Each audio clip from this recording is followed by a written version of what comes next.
Hello there, everyone. It is me, your friend, your girl, Dom. And so I know this is a video that you have been asking for. I have heard your messages, I've seen your messages, and I appreciate all of your love and all of your kindness. And so I want to take a moment with you to share with you a little bit of my response to this 2024 election cycle.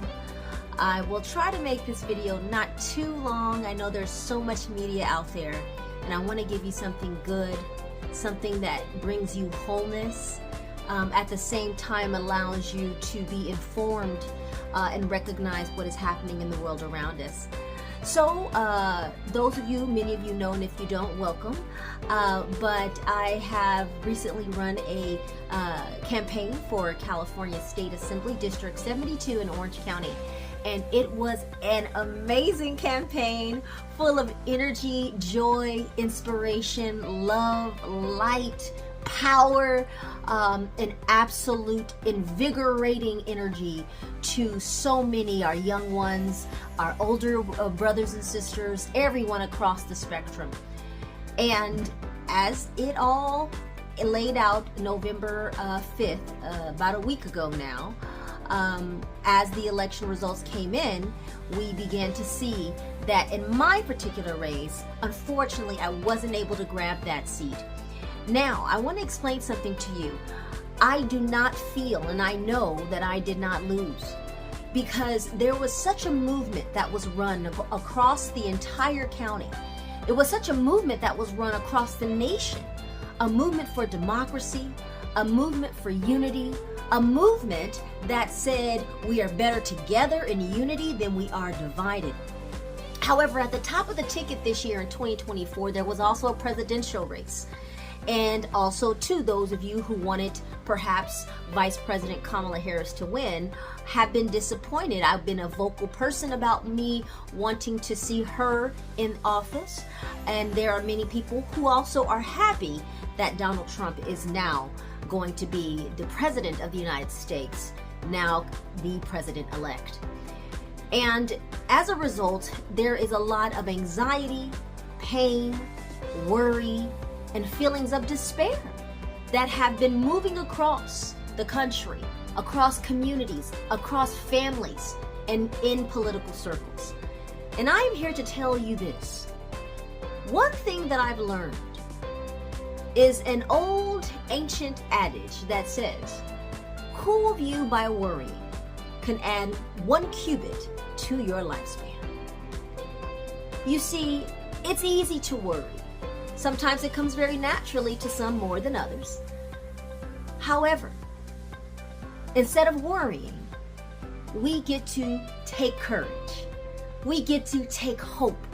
We get to know that, first of all, if we were on social media and we were raising our voices and standing up for women's rights, standing up for equality, trying to show that we want to stand on the right side of history, trying to show that we want to stand for uplifting, upholding, and safeguarding democracy. If we did those things, we get to take courage, because the voices of so many millions of people that rang out into the United States of America and the world will not go unheard, have not gone unheard. You see, as a conscious, aware collective of individuals who can see that our world is undergoing great political shifts, what we need to recognize, my loves, is that everything that we say, everything that we push for, everything that we champion is felt and reverberated throughout the world. It is making change. The struggle is, though, sometimes we feel, well, why can't I see it? Or, why did it turn out the way that it did? Because now some people are saying, I'm afraid. And I certainly understand being afraid. I understand my LGBTQIA plus brothers and sisters who may feel afraid. I understand those who are in minority communities who may feel afraid. I understand those who struggle with disability that may feel and be afraid. And I will say, validly so. You see, what has happened in America is something that when you turn on the news and all these network and TV stations and cable news, you hear all of these things, and it can be a lot, right? It can kind of go into your head and just bounce around and cause you stress. But I'd like to offer something to you. It's very simple, might seem controversial to some, but it puts a cap, it puts a understanding to what we are seeing. The United States of America was built by individuals who came to this country and did take this land away from Native Americans, who did give them smallpox and blankets and diminish their numbers and claim this land as their own. Now, these settlers, or as some might refer to as colonists, came here. They saw a fertile land that needed to be tilled, a land that needed to be built up to be a great nation. And so, African slaves were brought in ships in the transatlantic slave trade to the United States of America to have free labor and build this country. The 13 colonies were built by African slaves. The United States economy today, that has continued to become now the most powerful country in the world with the biggest and largest military in the world, it was possible from its foundations. Remember, the foundations of things makes them strong because of slavery. And unfortunately, this country has been built with a lot of pain and a lot of suffering of certain people, and built on a premise that not all men are created equal, all men and women are created equal, all men and women of every culture and background and racial identity are created equal, but built on the premise that only men of a certain kind with property are equal. Over the years, the United States and the citizens of this nation have fought tirelessly over the decades and hundreds of years, through the eons of time, through the over 400 years of slavery, to fight for civil rights, civil liberties, justice. And every single decade and every single, hundreds of years that goes by, progress in some degree has been sought to be made and has been made. Rights have been fought for. Equal rights of marriage for those who love one another. Everyone being able to worship who they want, when they want, and how they want. All that being said, still embedded in the governments and embedded in the laws have been for a millennia systems to keep certain people down. And while slavery of African slaves might not exist anymore, the inherited struggles and pains of living under the Jim Crow laws, of living under segregation, of living under a system that uplifts others and diminishes others, continues to persist. Now, that being said, is it still the case that the American dream that has been pontificated to the world is possible? Up until now, it has been. The dream of being able to get here and work your way up by your bootstraps, right? That is something that many Americans have lived. I myself can attest to that. But see, by generation, as they go by, it has not been the same for all. America has never been as great as its future in the past, because in the past it was only ever truly great for a few. So now what are we witnessing?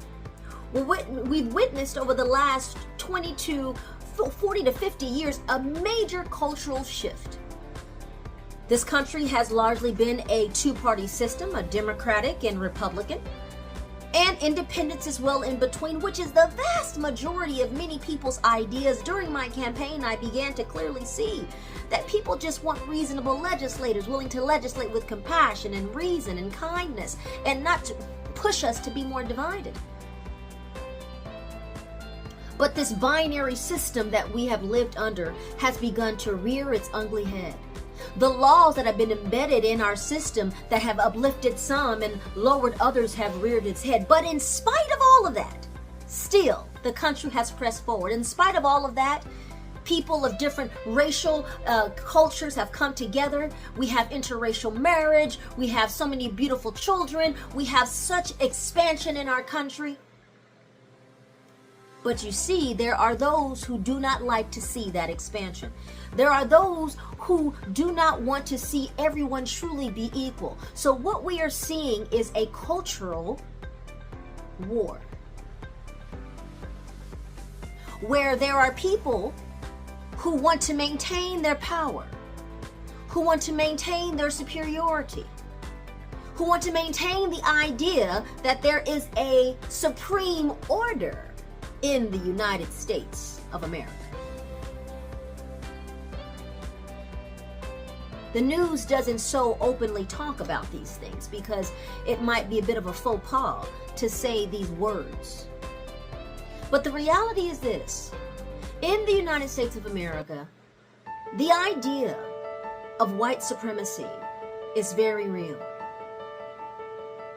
Not everyone is that way.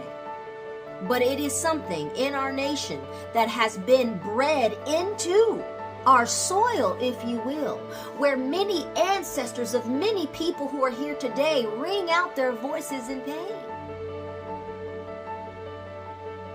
And as a result of unresolved truths, as a result of failing to really come together and acknowledge the truth and continue to uplift others, we are seeing a great fight at our doorstep.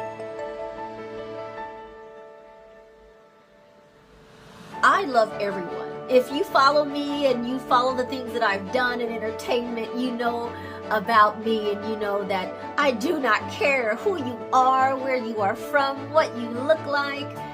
You are the love of my life. But unfortunately, we have forces in our world today that would like to see us live in fear and fight one another and see our differences. As our dear Vice President Kamala Harris said, we are much more alike than anything that divides us. I am human and so are you. And the heart in my chest will beat inside yours just like yours will in mine. But we've gotten far from that understanding on a daily basis. And now we define one another by who we vote for. So I could go on and on, but at the end of the day, I want you to understand just a few things. Number one, yes, our country is in a cultural fight. Number two, it is due to hundreds of years of pain that has been entrenched in this country and has not been fully dealt with. Number three, there are factions and people in our government and in our country who are trying to uphold an ideology that in this country, one group should reign supreme. It can be colored with different words, given different language, given different vocabulary. It can be coded. But it is real. So what can you do?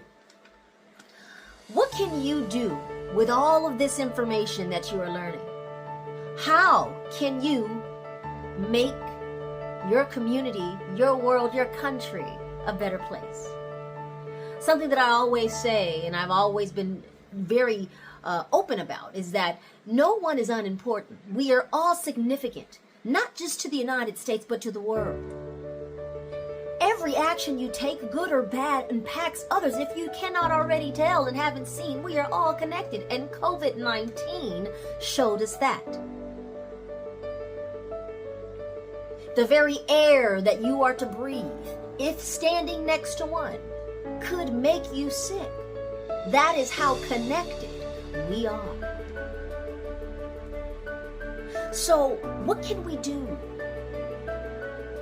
Love. Seek to stop seeing one another as someone to be divided apart from. See your neighbor as someone that you want to get to know. Help one another more than ever. Take care of yourself and your mental health. We do not know what lies ahead with the presidency of Donald Trump once again in this second term. We do hope that democracy is upheld. We do hope that democracy is protected. We do hope that this nation that many hold dear can aspire to its greatest ideals of being a nation truly for all. That's not how it began, but that is what all of us have fought to obtain. We can every day wake up and make sure you do daily meditations if that's something you do, or prayers, making sure that your wellness within is covered and in a good state. Do what you can in your local community.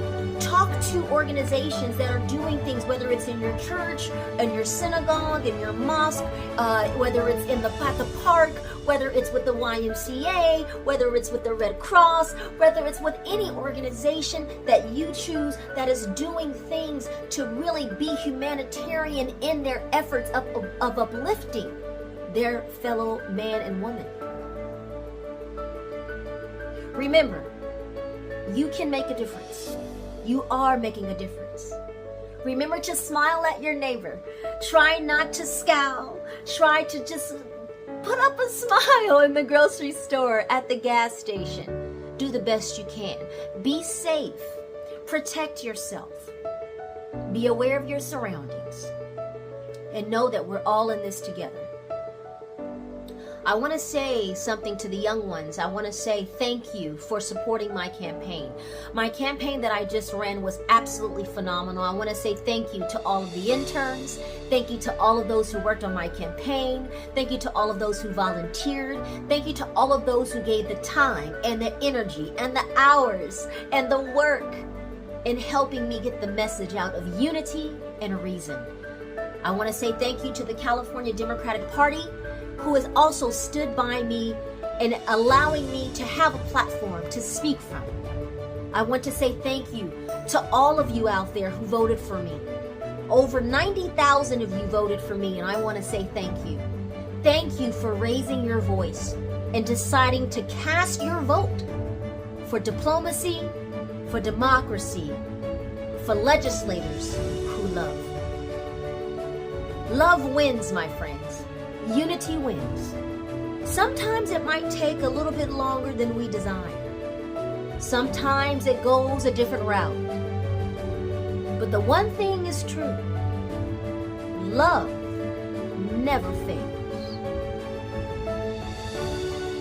Love never fails. May the United States of America find its way. May this country stabilize itself. May this next 4 years of the President of the United States not take us further down into a path of division.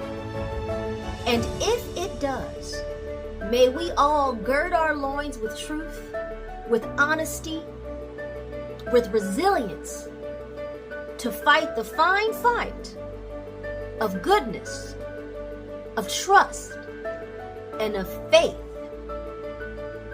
in the beautiful, indomitable spirit of humanity. Thank you so much. I love you always and forever. Love and light.